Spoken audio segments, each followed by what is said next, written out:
Buenos días, les damos la bienvenida al webinar Ciudad, Memoria e Imagen, que se realiza como parte de las actividades complementarias al concurso Retos de Creación Edición Bicentenario, que este mes presenta su convocatoria Escenarios Urbanos, la cual está dirigida a artistas, arquitectos, urbanistas y personas con experiencia e interés en el análisis de la realidad urbana, la intervención de espacios urbanos de múltiple escala y la reflexión e investigación oral o escrita sobre la ciudad complementaria y su futuro como hábitat para la humanidad. El reto consiste en presentar una propuesta de mejora para un escenario urbano de cualquier región del país. La intervención puede realizarse desde lo urbanístico, lo arquitectónico o cualquier otra disciplina artística elegida por los participantes y debe presentarse también en un video con las características que se encuentran en las bases del concurso, las cuales se encuentran disponibles en nuestra página web y que les estamos colocando el acceso directo por el chat en este momento. Para la actividad de hoy nos acompaña Juvenal Baraco, reconocido arquitecto e ingeniero peruano, quien a lo largo de su carrera ha ganado distintos premios y reconocimientos tanto en el Perú como en el extranjero, entre los que se encuentran el Premio América a la Obra Arquitectónica, otorgado por el Seminario de Arquitectura Latinoamericana en 2015, el Premio Caral a la Trayectoria del Arquitecto Peruano en la Bienal de Arquitectura del Perú del 2018, y el Premio a la Trayectoria en Docencia en la Bienal de Arquitectura de Lima del 2019. Buenos días, Juvenal, un gusto tenerlo entre nosotros. Buenos días a todos. Yo profundamente la oportunidad que me dan de dirigirme a los estudiantes y a los grupos académicos de la Universidad de Lima. Para mí es un placer estar acá. Y también es un placer hablar de la ciudad. Empezaremos diciendo que para el ser humano es imprescindible conectarse todo el tiempo con el mundo que lo rodea. Es la única manera que puede sobrevivir desde el momento en que tomó la conciencia de su condición personal. Nosotros ya estamos en la ciudad, que es una manera, es un entorno elaborado por el hombre para el hombre mismo. Pero la conexión entre la memoria y la imagen está mucho más lejos y está en la base de la condición humana. El hombre necesita conectarse con lo que lo rodea para poder sobrevivir en el mundo, poder alimentarse, poder relacionarse con los demás. Esto empieza en los orígenes con la conexión entre el hombre y la naturaleza. Por la naturaleza, que es la fuente de vida por excelencia, es la que le da, la que permite que sobrevive el hombre a través de los siglos y donde encuentra todo lo que necesita. Evidentemente, la primera noción de conexión con la naturaleza lo da la necesidad de alimentarse. Para poder alimentarse, el hombre necesita reconocer las huellas de los animales, reconocer los detalles del tiempo, la cantidad de árboles, la situación, o sea, todo lo que tiene a su alrededor. Esto forma un código personal que primero lo permite ser cazador y luego recolector y agricultor. Al convertirse en agricultor, permanece en su memoria los mitos y las imágenes que percibió o inventó en camino de la supervivencia en el bosque, y al refugiarse en las ciudades crea el mito de la ciudad. La ciudad termina siendo el camino directo para sobrevivir y estar protegido de las eventualidades del mundo que lo rodea. Ese mundo que lo rodea lo convierte a su vez la ciudad en otro mito, y es la fuente directa de conflictos, pues todo el mundo quiere estar en la ciudad y quiere estar protegido. Pero, digamos, también sucede al interior de la ciudad. El hombre tiene que inventar un código de relaciones perceptuales para poder saber dónde está su casa, en qué momento se encontró con alguien, o sea, cómo puede sobrevivir en un mundo lleno de personas y de cosas. En este caso tenemos el que los edificios, obra humana, y los accidentes de la ciudad, obra humana también, se convierte en la nueva selva de ladrillo, de piedra y de cemento. Sin embargo, para poder reconocer todo esto, reconocer los caminos, reconocer los encuentros, reconocer el sitio donde están los alimentos, el trabajo y todo lo demás, el hombre necesita referirse a cosas, a objetos, a situaciones y a espacios, ya sea en el principio reconoce los monumentos, en este caso religiosos, que son los que ordenan de alguna manera el camino de su condición social y de su situación perceptual respecto a su supervivencia dentro del entorno urbano. Pero más tarde esto es convertido incluso en mitos. Aquí tenemos los mitos de América, tanto el de México como el del Cusco, que en realidad contrasta con lo que en realidad son ahora. Tenemos el Cusco acá, que ya no es la ciudad ideal imaginada por los conquistadores. Acá tenemos a Lima ideal, que es esto ahora. O sea, hay una distancia entre lo que imaginan y lo que es. Sin embargo, las metrópolis se llenan de gente y cada uno tiene que encontrar un camino para poder sobrevivir, para encontrar un amigo, para ser novia, para comer, para encontrar el trabajo. Y armar señales en el territorio exactamente como las armaba en la selva, fuera de la ciudad, con elementos naturales. Los reemplazan por monumentos que generalmente los pone el poder para prevalecer sobre sus ciudadanos, ¿no? En este caso, el Bolívar como el libertador del Perú y la Plaza 2 de Mayo como el símbolo de la victoria y la consolidación del Perú. Esto tiene que ver también con la condición masiva de la gente y la posibilidad de convertirlos en grupos enormemente conectados, y para eso crea espacios monumentales. En este caso tenemos la Plaza de Armas, donde la iglesia catedral es lo más importante. Y en el segundo caso, la Plaza Martín, que es el sitio donde se celebraron durante el siglo XX todos los mítines políticos. Pero ¿qué hay de las personas? De las personas que nunca van a tener un monumento, pero que tienen que hacer exactamente el mismo camino, el mismo recorrido todas las mañanas, salir de su casa, ir a un paradero, tomar un bus, ir al trabajo, salir del trabajo, comer, regresar al mercado, comprar cosas, irse a su casa a dormir. Esta rutina también tiene caminos que son pequeños monumentos personales. O sea, cada persona en una ciudad tiene un camino.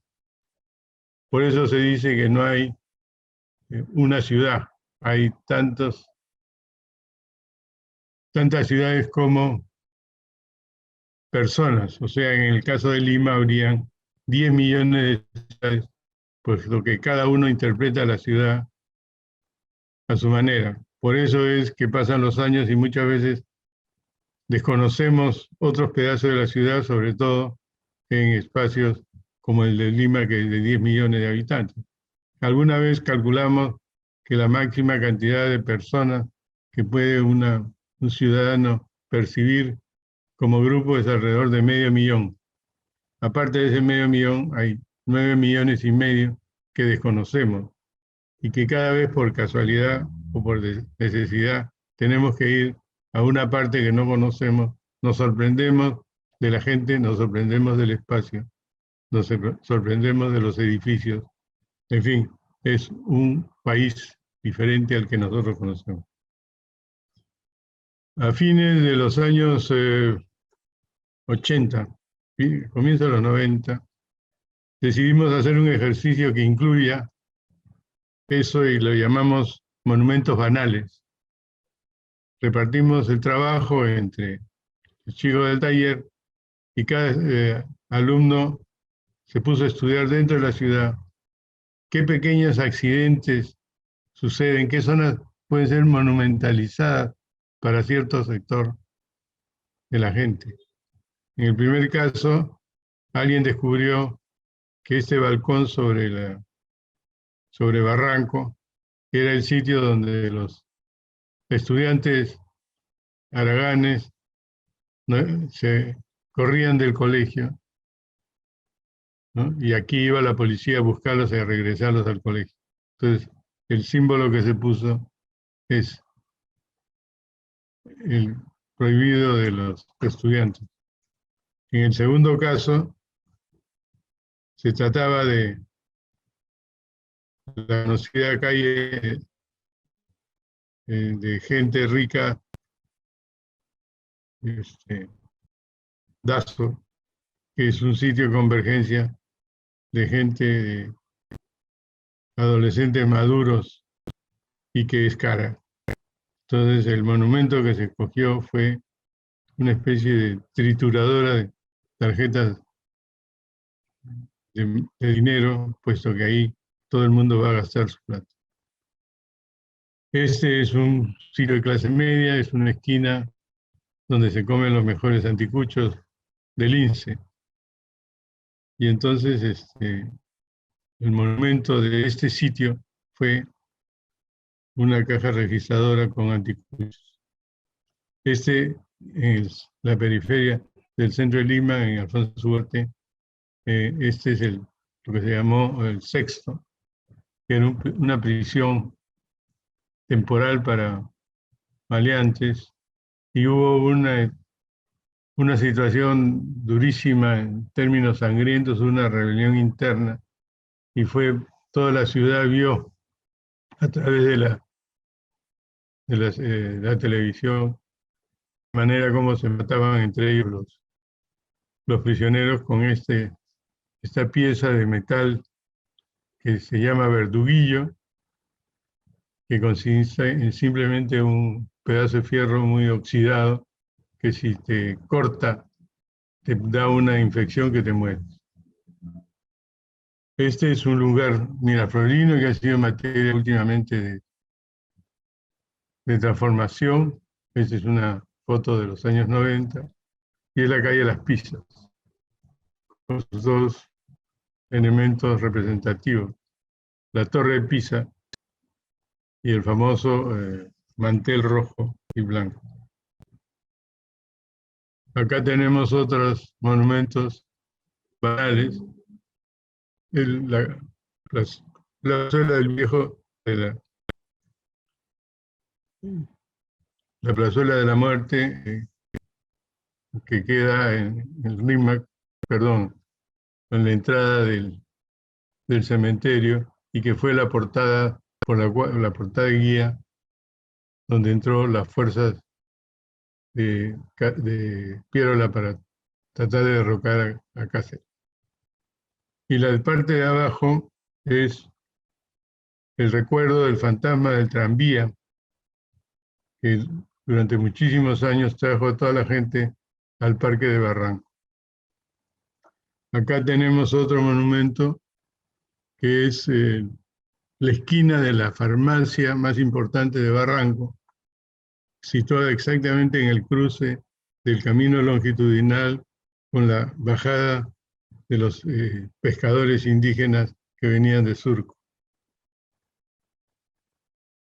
Y finalmente, el de arriba es una memoria en el campo de Marte,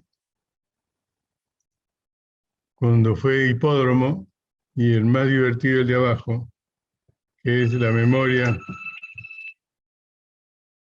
de la famosa calle de los prostíbulos de la Victoria, Guatica. Todos estos trabajos fueron parte de un paquete donde se trabajó la idea de la memoria de la ciudad como una forma de develar pequeños incidentes que son importantes para la gente corriente que hace una vida rutinaria sin mayores incidentes hasta que sucede algo que es importante, que queda o que simplemente no queda. Eso dependerá porque seguramente ustedes que son alumnos de esta época probablemente todavía no habían nacido cuando hicimos ese trabajo. El siguiente trabajo que estamos aquí presentando fue un trabajo que se hizo 5 o 6 años después como parte de un proceso sobre la memoria que tiene que ver con ir a un barrio, mirarlo, hacer el levantamiento de las viviendas y caminar durante varios días por el terreno para entender qué pasa y quiénes son qué en la ciudad y cómo se usa la ciudad. Entonces el uso de la ciudad también tiene que ver con la memoria.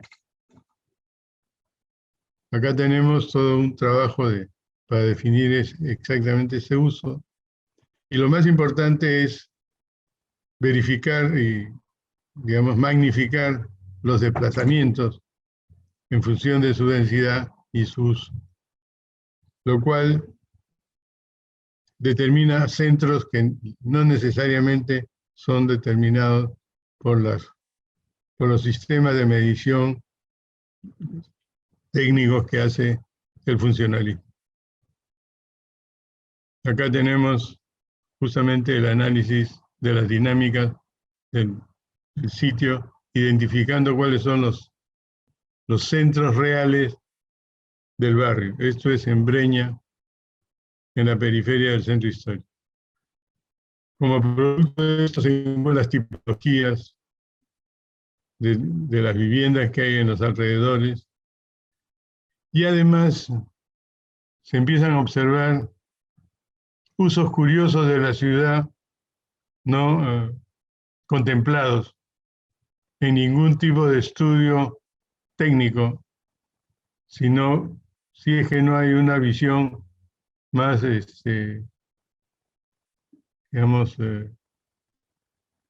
comprometida con el terreno, con el sitio. En este caso encontramos usos, digamos, no convencionales, que probablemente la miseria y las condiciones socioeconómicas en que vivimos en esta ciudad determinan la existencia de, por ejemplo, una mototaxi que sirve de habitación o un puesto que en la noche sirve para negocios turbios o dobles usos que tienen las calles y las casas de diferentes negocios que suceden en el mismo sitio, pero en diferentes horas, desde cuidar niños hasta vender marihuana. Finalmente, decidimos, dentro de este proceso, encontrar sitios para coadyuvar justamente la concentración de las personas y sus deseos. Y el primer trabajo que se hizo fue los estudiantes construyeron esta especie de kiosco divertido en bambú,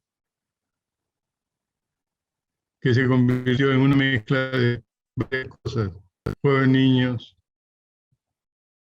comedor de palomas, unos funcionaron, otros no funcionaron, panel publicitario, post. silla, venda de maíz para las palomas. Después mesa y sillas para la gente que comía cosas en los alrededores porque había una especie de kermés. Y la idea era hacerlo flexible. Muy importante ha sido la participación de los niños. En general, todos funcionaron más o menos. Lo único que no funcionó fue la precariedad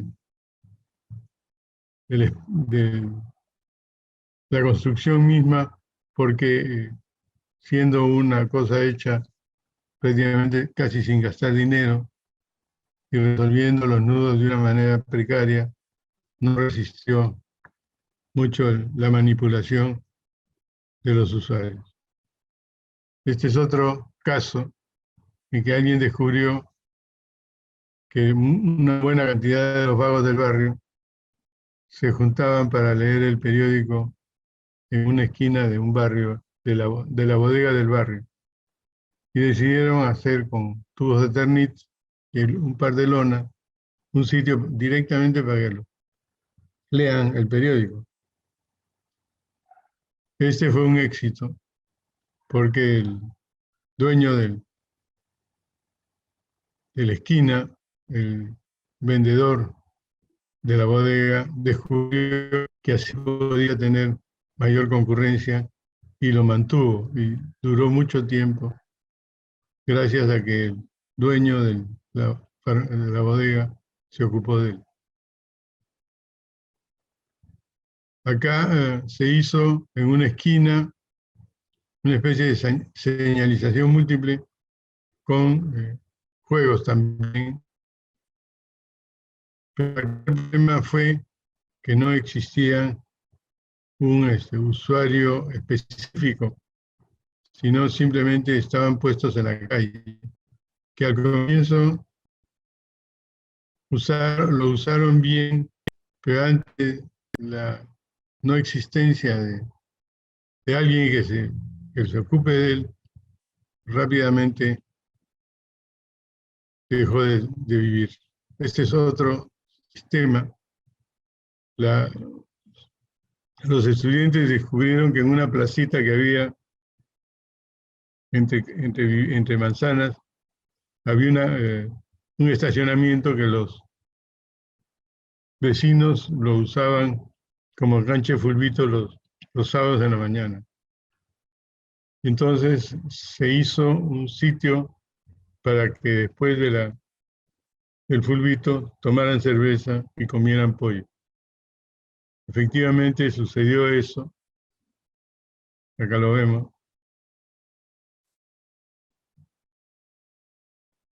Era una estructura bastante sólida y la hicieron de metal, con pedazos que sobraron de metal, de chatarra.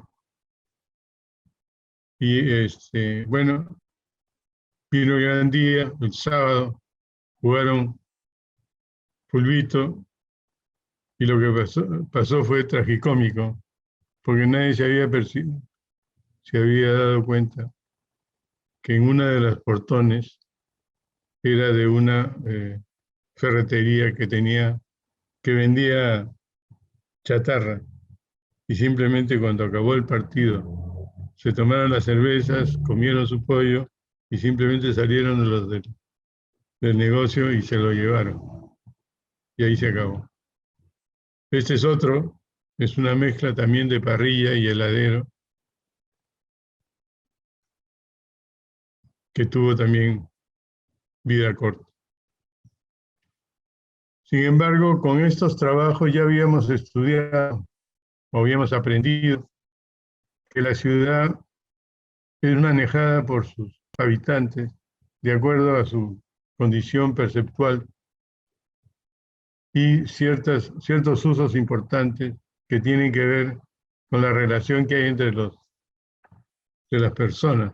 Y tenemos este caso, que es un caso muy curioso. En esa manzanita había un conejito que tenía que caminar por acá y que tenía el problema que en la esquina los chicos de mal vivir, los pandilleros, habían hecho una especie de territorio. Entonces los niños no podían pasar libremente y tenían que cruzar al otro lado y dar la vuelta. A los estudiantes se les ocurrió este sistema de símbolos, azul, amarillo, rojo y negro, para determinar la condición de cada usuario. Y efectivamente los pusieron en la parte que debía ir los estudiantes, pusieron así los puntos de colores. Y en la parte donde iban a ir los pandilleros, un gran un círculo negro. Y efectivamente eso eliminó de la esquina a los pandilleros y los niños pudieron ir tranquilamente a su colegio.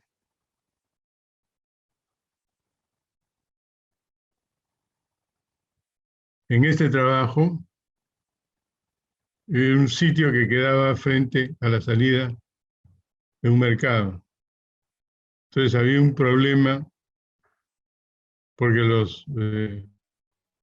la gente que venía al mercado cuando salía había convertido en un botadero, en un sitio malolente. Y los dueños que vivían al frente estaban desesperados.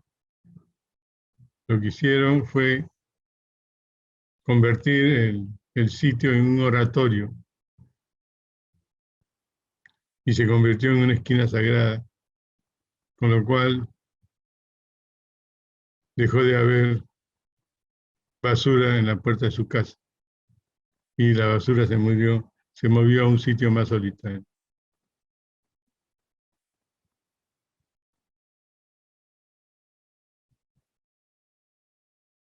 Todo eso nos demuestra que la memoria y el uso, que son parte del comportamiento ciudadano, es justamente sobre el uso de todas estas accidentes urbanos que se van haciendo y se van convirtiendo en referencias seguidas. Los siguientes trabajos tienen que ver con urbanismo, de cómo se puede usar la memoria y la imagen para definir el contenido de la ciudad. Nosotros durante muchos años, y ya lo seguimos haciendo, hemos hecho levantamientos de casi todos los barrios que hay en la ciudad y hemos hecho estudios justamente sobre la evolución de la arquitectura en cada lugar, derivando de ahí propuestas y condiciones para que sea protegida la ciudad. En este, que es un plano general, muestra la evolución de las casas desde la colonia hasta actualmente.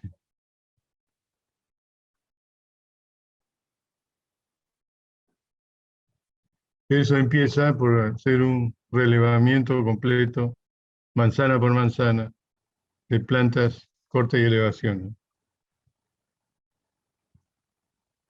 Y también definir el momento en que fueron construidas.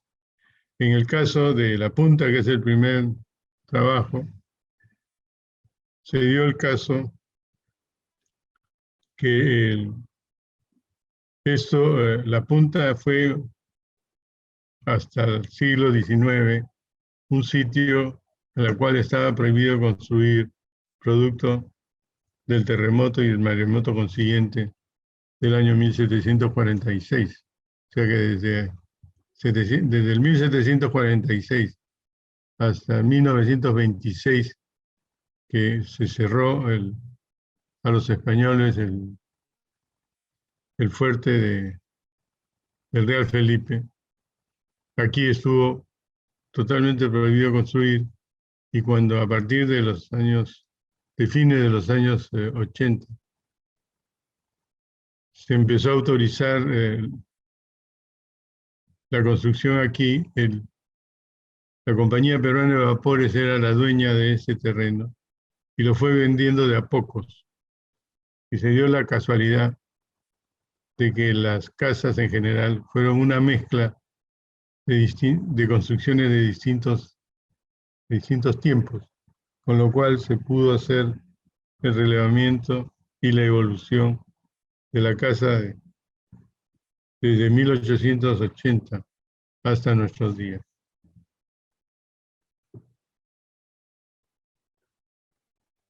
Entonces, lo que se hizo fue estudios tipológicos, aquí se en planta, de todos los tipos de distribuciones que hay, el tipo de elevación o de fachada que aquí descubrimos que las razones por las cuales nosotros contemporáneamente usamos para hacer las fachadas hasta el año 40 no existían.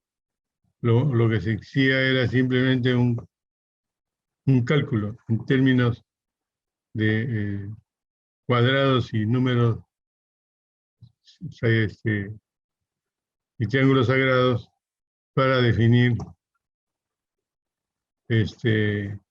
la dimensión de las alturas. O sea, la altura de las casas no está en función del uso, sino del ancho de la fachada. Acá tenemos la evolución justamente de eso. Y aquí cómo varía también las proporciones de acuerdo al momento de la fábrica, con lo cual se puede hacer, descubrimos que la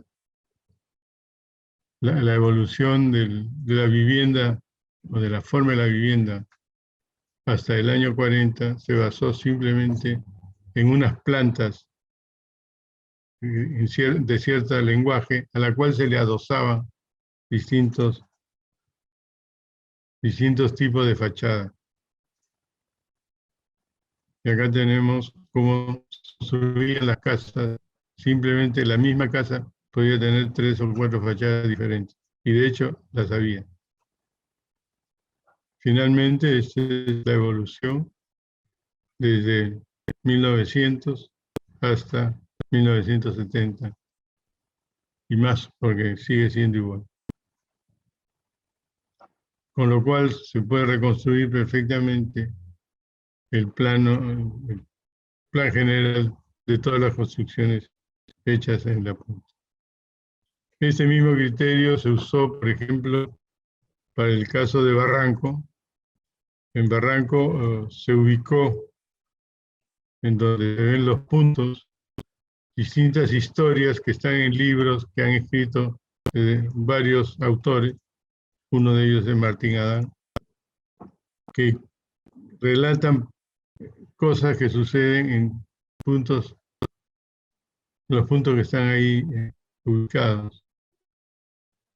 Y eso corresponde a la zona, a la evolución del crecimiento de Barranco según distintas zonas en distintos tiempos, ¿no? Desde en amarillo, el núcleo del Puente de los Suspiros, hasta la periferia azul.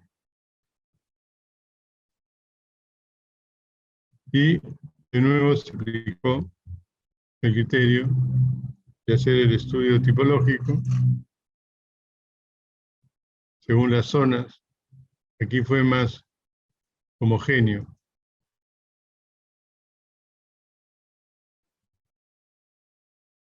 Incluso el puente, el barranco del Puente de los Suspiros, Baja de los Baños. Y con eso se pudo hacer la reconstrucción del patrimonio y declarar monumentos históricos todo lo que ustedes ven de azul.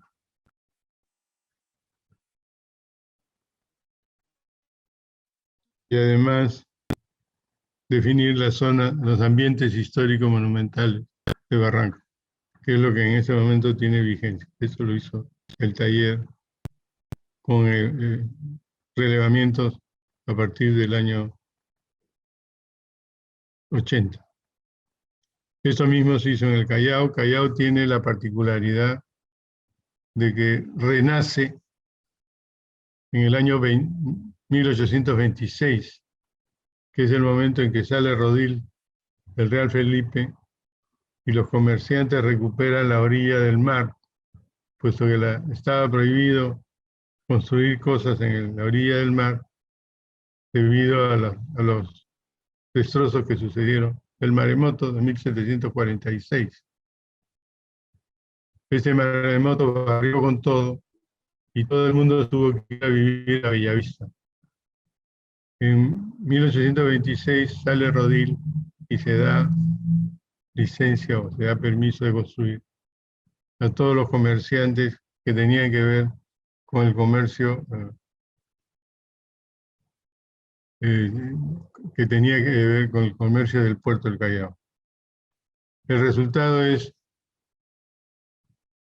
que en 7 años, de 1826 a 1835 más o menos, se construye casi simultáneamente toda la zona histórica, cosa que es muy importante porque en este caso se puede hacer en este sitio el análisis y la evolución de la tipología de las casas comerciales que antes no existían, y además el lenguaje de la fachada se elimina, digamos, primero se elimina el balcón y después este se reemplaza por los balcones italianos que no vuelan, cosa que se hizo en otros países para evitar el amago del fuego y que en este caso simplemente se hacía. Acá está la evolución de las típicas casas de negocios abajo y vivienda encima.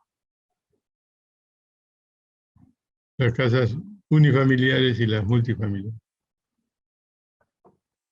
Bueno, y este es un caso muy curioso, este es el caso de Chorrillos. Como ustedes saben, Chorrillos fue destruido casi totalmente en el año 40 por el terremoto. Así era antes el malecón, que se vino totalmente abajo. En los años 80 se hizo un primer intento de hacer el levantamiento de lo existente y se encontró que solamente las casitas que ustedes ven acá eran las casitas que estaban en buen estado y que permanecían construidas, que habían sobrevivido al terremoto. Sin embargo, encontramos una fotografía aérea del año 43 que nos permitió analizar el terreno y descubrir que en ese momento existían todas estas casas, no porque hubiesen sobrevivido, sino porque se habían caído, pero nadie las había restaurado y los muros estaban en el suelo simplemente. Y guiándonos por eso y por la tecnología, finalmente se pudo reconstruir cómo fue Chorrillos antes del año 40.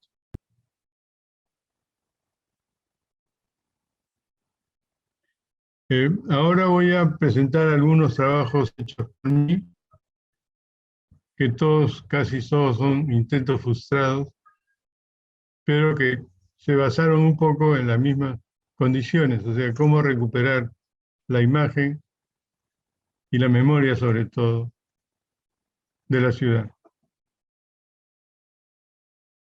Este es el casco histórico, el naranjo, y los límites de Lima, Centro Metropolitano, Distrito, son lo que ustedes ven.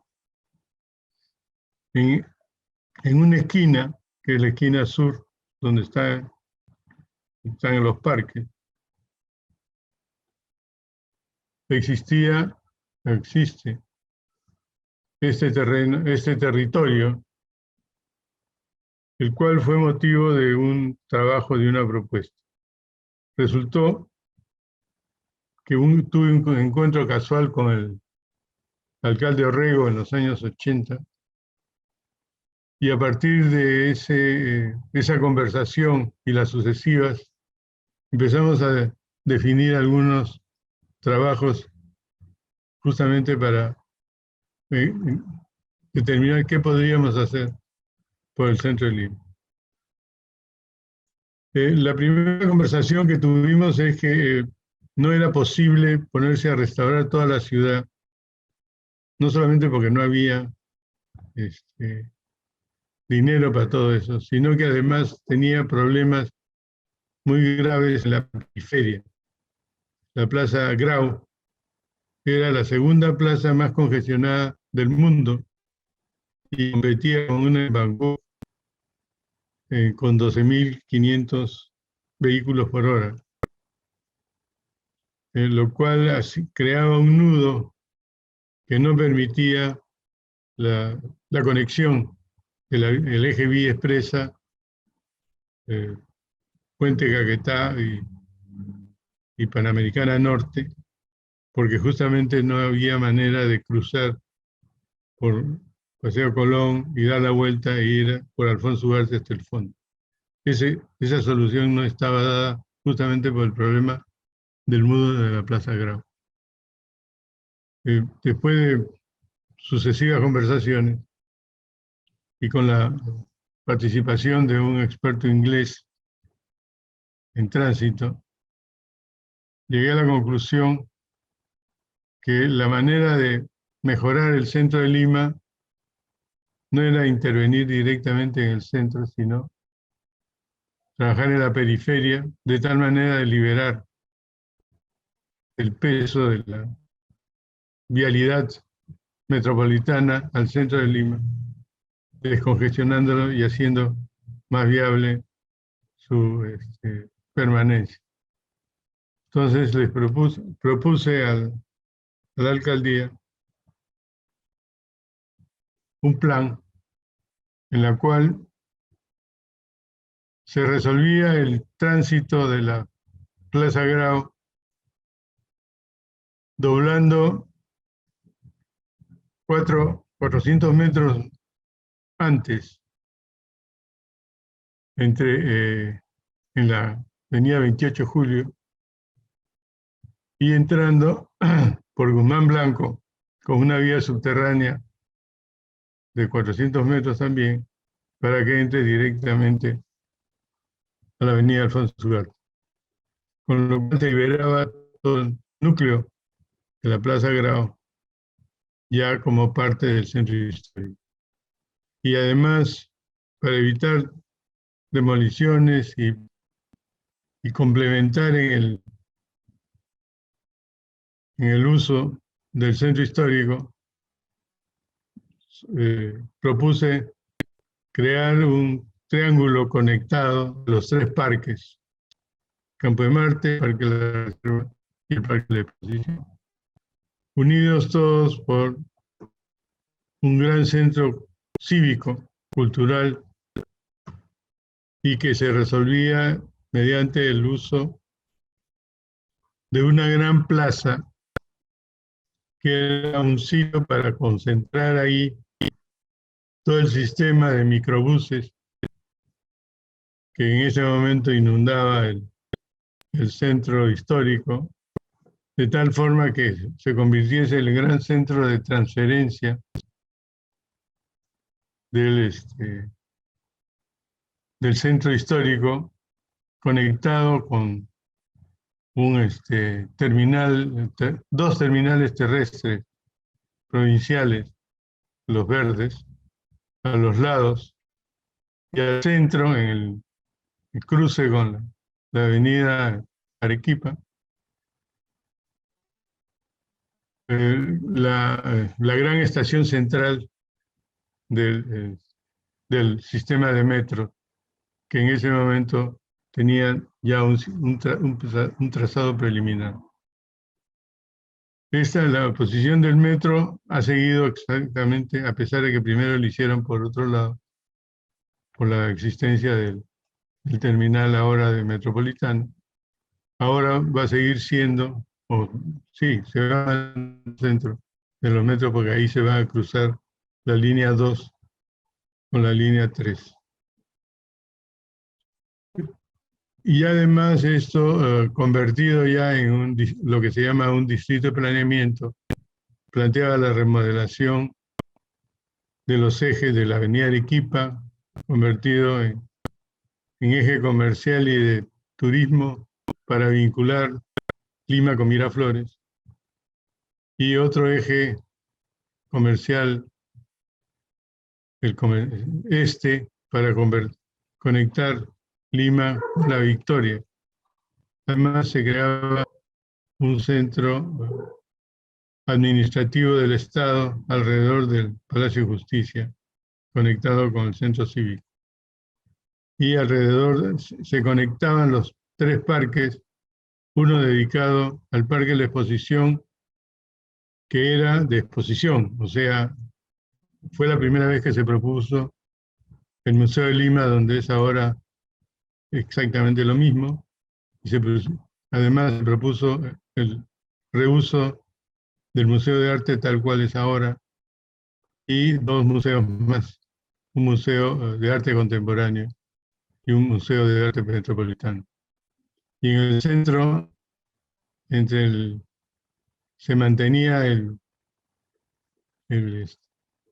estadio, se empleaba, y al costado se hacía un gran centro de artes experimentales. Y finalmente, en lugar del Club de Exposición de tenis, la Gran Biblioteca Nacional. Y además, se restauraba la periferia vinculada a Jesús María. Esta propuesta se trabajó durante un año y quedó convertida, se habilitó y se convirtió en una ley que hacía la viabilidad de esta propuesta para el 450 aniversario de la Fundación de Lima. Con eso se empezó a negociar, a asegurar la financiación de una serie de locales artísticos que iban a convertirse en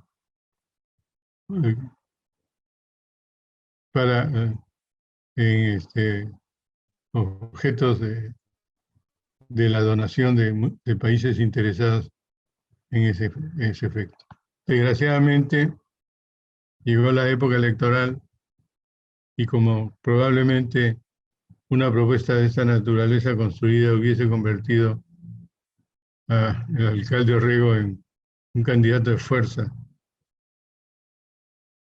para ser presidente, fue bloqueado por sus mismos compañeros en el Parlamento y ahí murió el asunto. Se vería una cosa así. Este es un boceto hecho por Nano Cárdenas.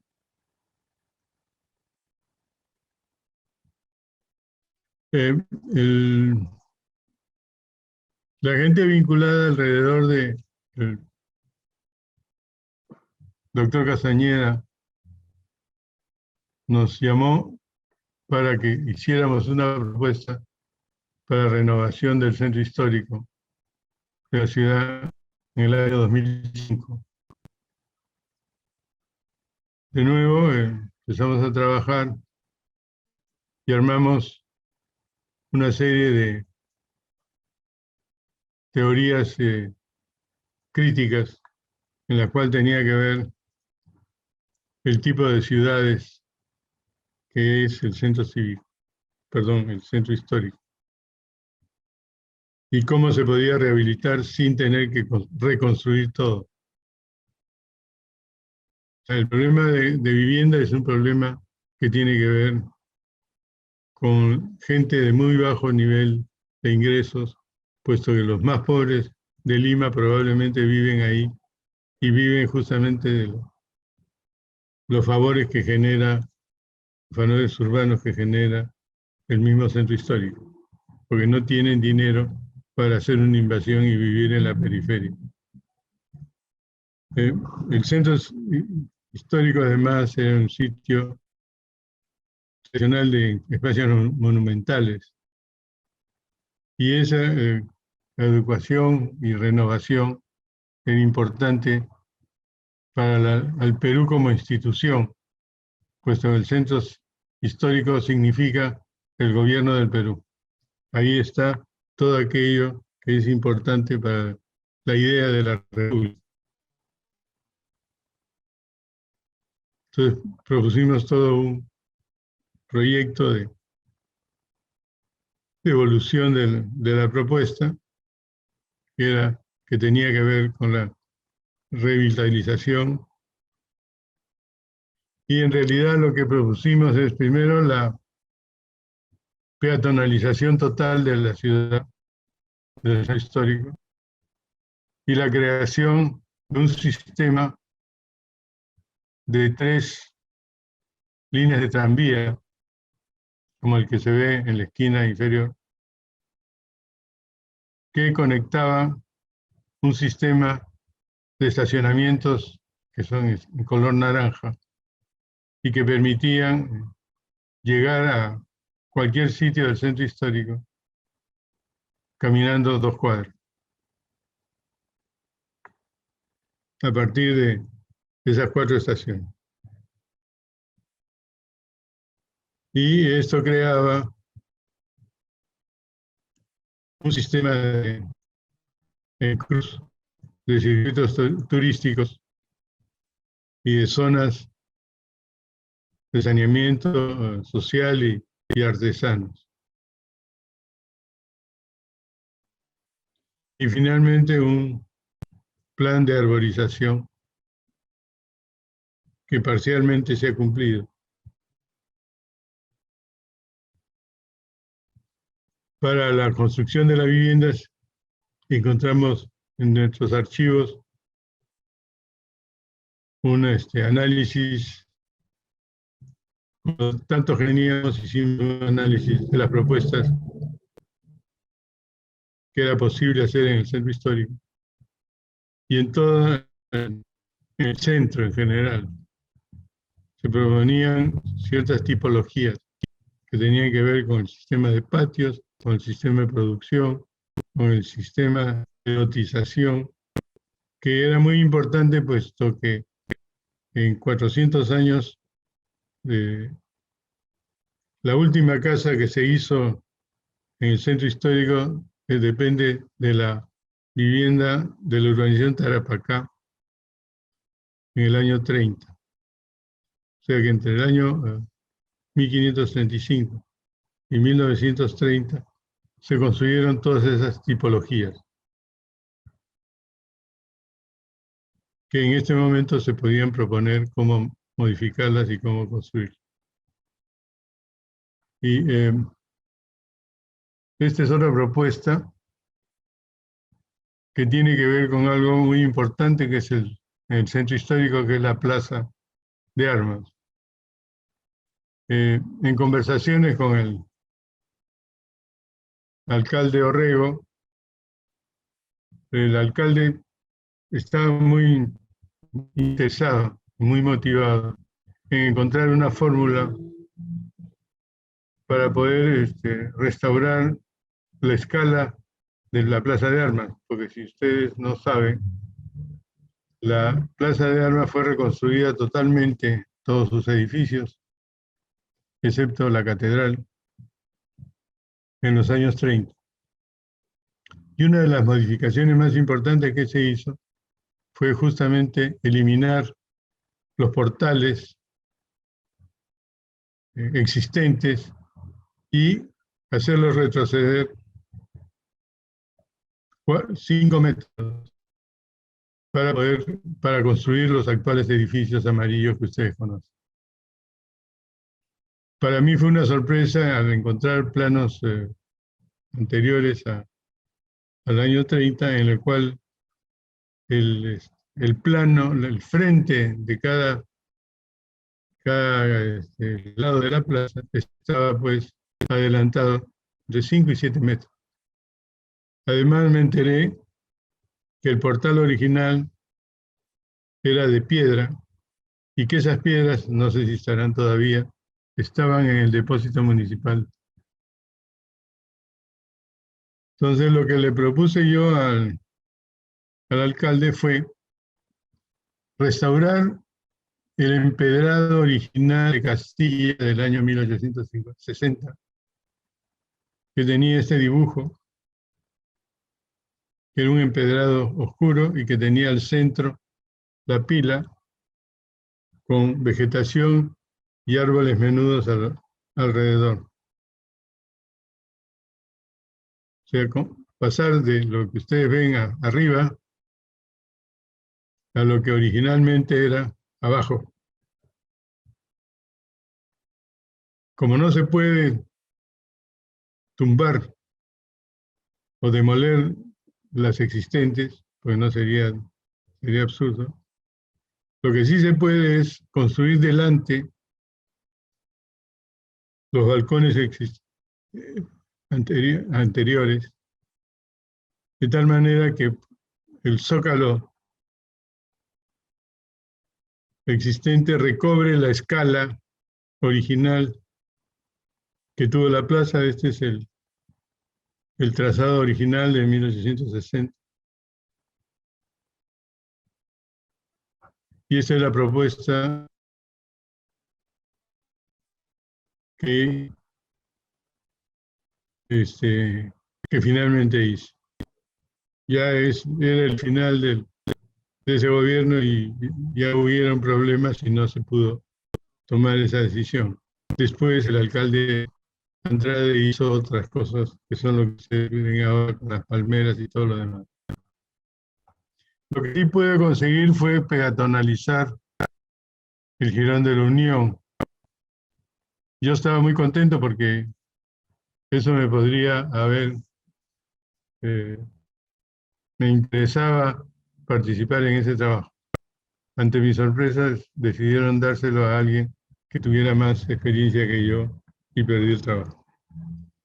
Sin embargo, el alcalde estaba muy temeroso de que los comerciantes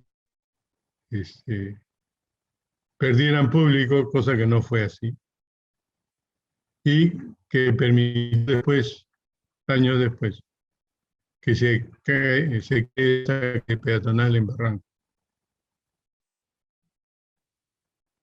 Y bueno, lo último que voy a presentar fue lo último que realmente se pudo hacer por lo menos un tiempo, que fue el pintado de las calles, de las casas y las viviendas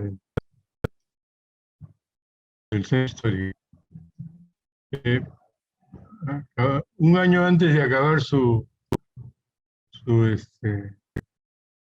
mandato, el alcalde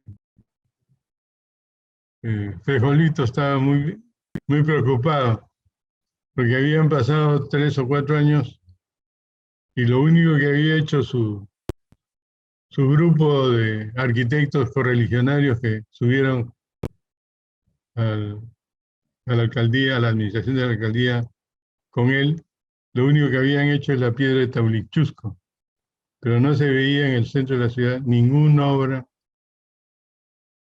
que se pudiera mostrar como obra del doctor. Y nos convocaron a 2 o 3 arquitectos a discutir qué podríamos hacer, qué podríamos arreglar para que él deje un legado a la ciudad.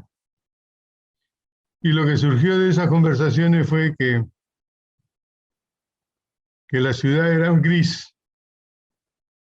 y que esa ciudad gris era una mentira, porque hasta el año 20 y tantos, Lima era de colores, y que Leguía decidió, para que tenga un aire parisino, la ciudad de Lima, pintar todas las casas de gris y que lo que había que hacer era recuperar su color.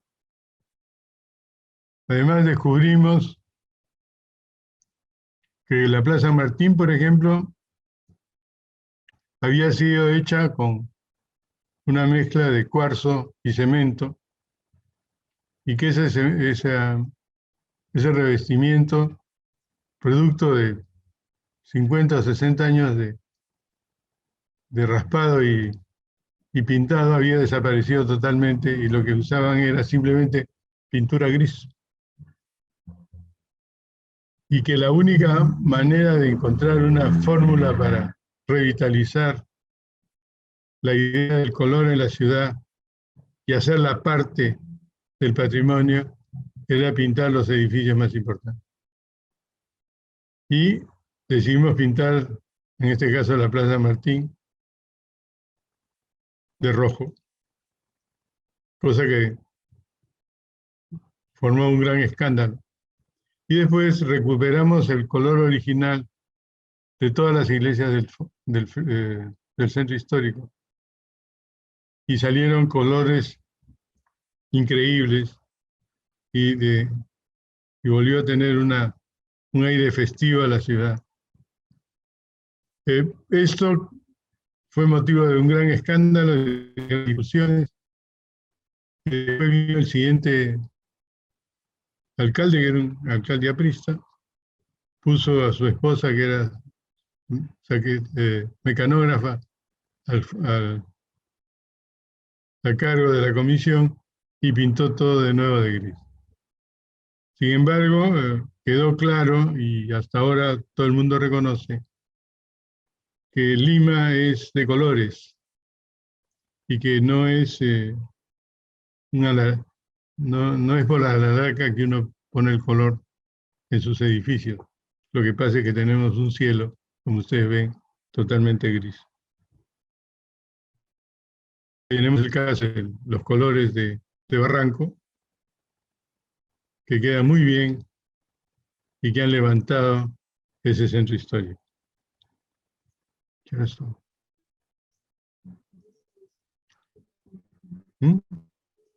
Estoy bien.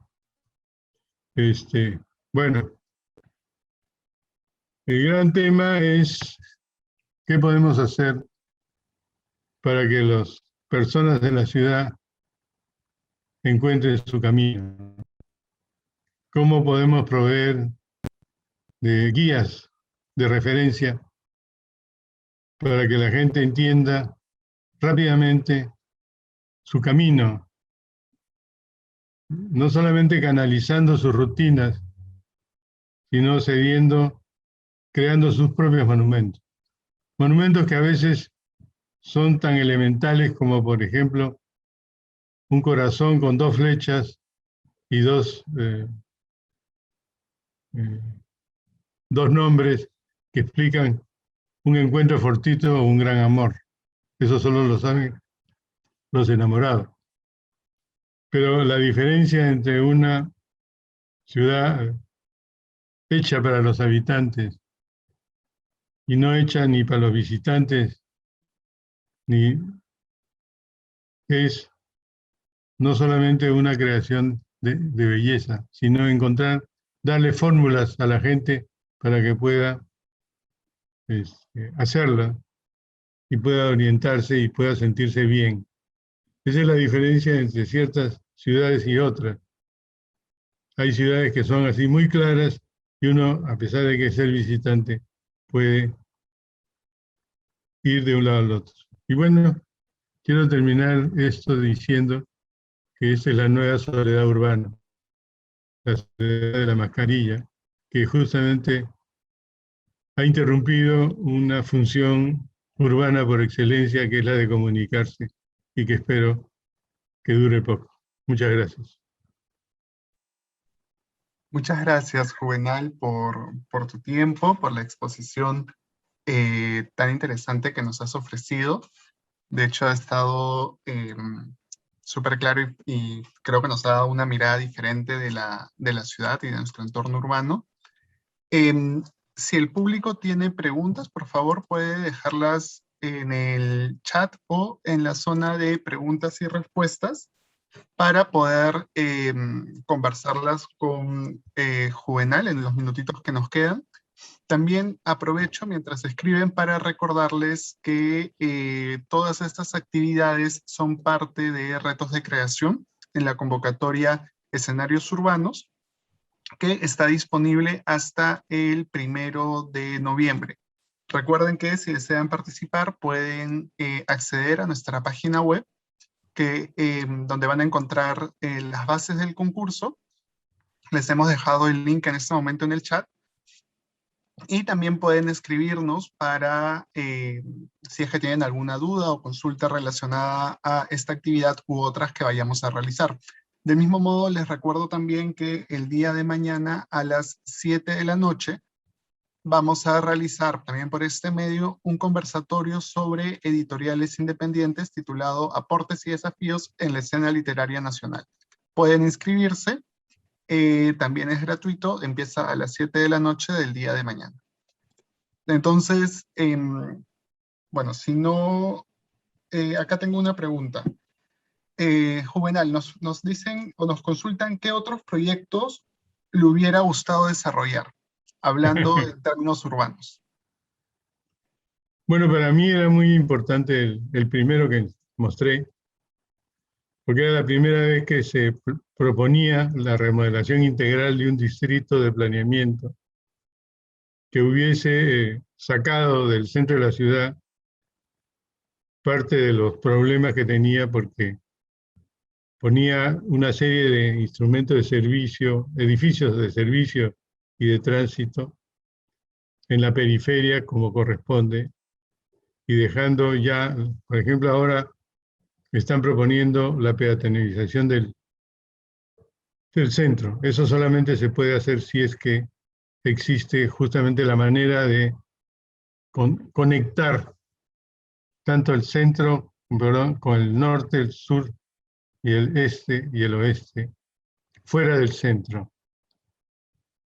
En esa época todavía era mucho más crítico el problema de la avenida Bancay, por ejemplo, porque no existía el metro, la línea número 1, que prácticamente descongestionó la salida de Canto Grande y de San Juan del Lurigancho, donde vivían 1,5 millones de personas.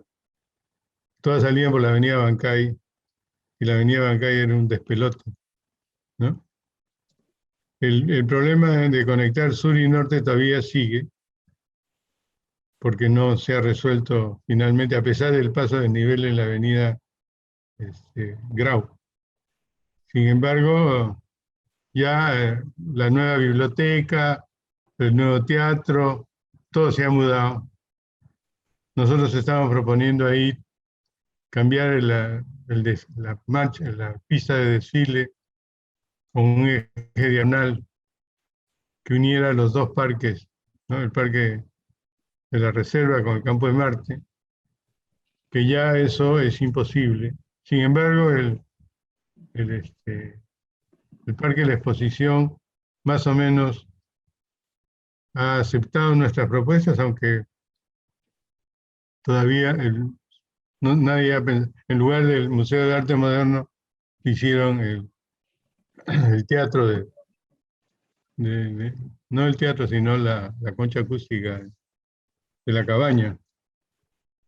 Pero la peatonalización de esa zona es clara, ¿no? Ahora, de esas propuestas salieron casi todas las propuestas que se han hecho en los siguientes 25 años. Porque han ido, ¿no? Otros arquitectos han ido proponiendo en la época de los siguientes, la remodelación de la Plaza de Armas, por ejemplo, ¿no? Que hizo Andrade, las cosas que hizo Belmont, en fin, incluso Castañeda. Y también nos preguntan qué consideraciones importantes debemos tomar en cuanto a intervenir en un espacio público patrimonial. Bueno, hay dos cosas que son importantes. Una es la escala. O sea, nosotros hemos pasado violentamente de una ciudad de 60 a 100 mil habitantes a 10 millones de habitantes. Entonces, no es una ciudad, sino son varias. Si optimistamente pensamos que pueden ser 10 ciudades de 1 millón de habitantes, en realidad podrían ser 20 de 500, me parece más acertado. Y tenemos que ir tendiendo a pensar que es un sistema de pequeñas ciudades, no de pequeñas, sino de medianas ciudades, interconectadas de alguna forma. Todos los últimos problemas de la pandemia han demostrado que es posible en este momento empezar a amortiguar las condiciones de transporte, sobre todo. Si eso se puede reducir, evidentemente podemos tener ciudades más adecuadas a la utopía de la pequeña ciudad autosuficiente. Aquí voy a juntar dos preguntas. Por un lado, Camila Marín nos dice cuál es su consejo para los estudiantes de arquitectura, y Daniela Palacios nos pregunta, como estudiantes, ¿qué criterios para la planificación del espacio público deberíamos considerar ahora para un contexto post-pandemia? Bueno, en todos los casos el problema es la persona, el protagonista, ¿no?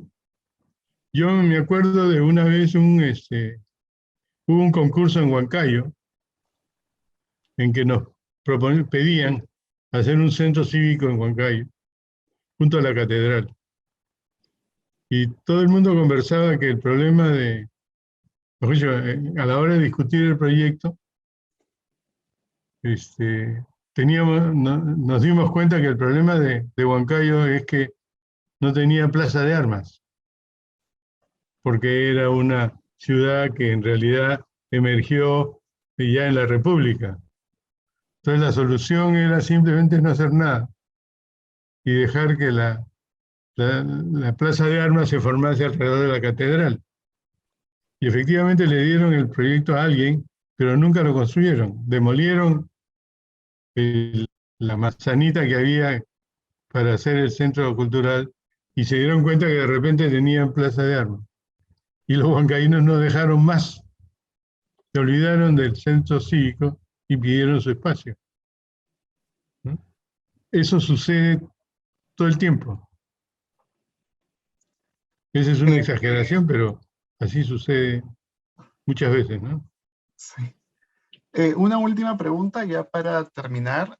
Nos piden, por favor, si nos puede comentar un poco más sobre cómo es que el proyecto que buscaba delimitar el espacio de los niños y los pandilleros se dio únicamente por los colores en las paredes. Sí, solamente para los colores. O sea, la bola de los pandilleros era negra y grandaza. Y se espantaron y prácticamente después chantajearon a los estudiantes para que les quiten la bola negra. Bueno, se la quitaron del susto y se volvieron al sitio, ¿no? Pero Bueno, a ver, ahora, el sistema de valores de los habitantes funciona así. bueno, ahora sí, una última pregunta y ya con esto cerramos. Nos dicen, buenos días. Mi pregunta es, con los nuevos sistemas de transporte como Metropolitano y ahora las líneas de metro que falta afianzar, ¿es posible que el centro histórico sea un gran espacio de mayor interacción sociocultural y de mejor seguridad para el peatón? ¿O qué más faltaría? Bueno, lo que falta es simplemente los interesados. El gran problema del centro histórico no es la gente, sino los habitantes. Si los habitantes no están interesados en proteger a su ciudad, estoy hablando de los que viven dentro del centro histórico, no es posible ninguna reforma. En general hay dos tipos de habitantes interesados en vivir en el centro de la ciudad. El poder, porque el centro histórico es el poder y viceversa. O sea, el presidente va al Parlamento y el Parlamento va donde el presidente a través del centro histórico. Y significa el centro histórico. Lo primero que le hicieron a Castillo, la primera equivocación es decir no voy a ir al Palacio, ¿no? Porque entonces casi dijo no voy a ser presidente. Y Velasco trató de hacer un centro cívico donde es ahora el teatro, el museo, mejor dicho, el teatro, el Banco de la Nación, Centro de Convenciones, todo eso, esa es idea de Velasco, cuando le expropió esas tierras. Sin embargo, nadie ha podido sacar al poder del centro, porque el centro es el poder y viceversa. Y segundo, yo diría que deberían ser los estudiantes, sobre todo los estudiantes universitarios, por dos razones importantes. Primero, porque el centro histórico es un sitio, es un libro abierto. O sea, se aprende sabiendo qué pasó en cada lugar. Y segundo, porque el estudiante es una persona de paso, que quiere vivir bien, pero no tiene interés en seguir habitando el espacio. Por lo tanto, se puede mantener, lógico por los propietarios, sin mayores, digamos, juicios, ¿no? Cosa que pasa, por ejemplo, en San Juan, en Puerto Rico, las grandes universidades en Filadelfia. O sea, las ciudades universitarias en general son así. Son sitios muy agradables, la gente va allá, la pasa bien y se va. Y todo mantiene indemne, ¿no? Pero un tipo que quiere hacer un negocio, empieza por calcular cuánta plata le va a poder sacar al edificio, y si no es suficiente, bueno, lo va a tumbar y lo va a hacer otra cosa. O sea, tiene que haber gente que no tenga esos intereses. Bueno, muchísimas gracias, Juvenal, por su tiempo, por la charla que ha estado súper interesante, por las respuestas también. Lamentablemente nos han quedado algunas preguntas que no hemos podido contestar, pero quiero invitar a todos los participantes a no solamente a que nos sigan en nuestras redes sociales, que de hecho vamos a tener más actividades de este tipo también en torno a otras temáticas, pero también a que nos escriban a nuestro correo, a nuestras redes sociales y nos cuenten qué otros webinars les gustaría tener. Nosotros estamos siempre súper dispuestos a escucharlos y ver qué es lo que se puede gestionar dentro de las posibilidades que tenemos. Nuevamente, Juvenal, muchísimas gracias por su tiempo. Ha sido un gusto tenerlo con nosotros y un verdadero placer escucharlo. Muchas gracias a todos, que tengan un buen día. Nos vemos en un próximo evento. Hasta luego. Muchas gracias por su atención.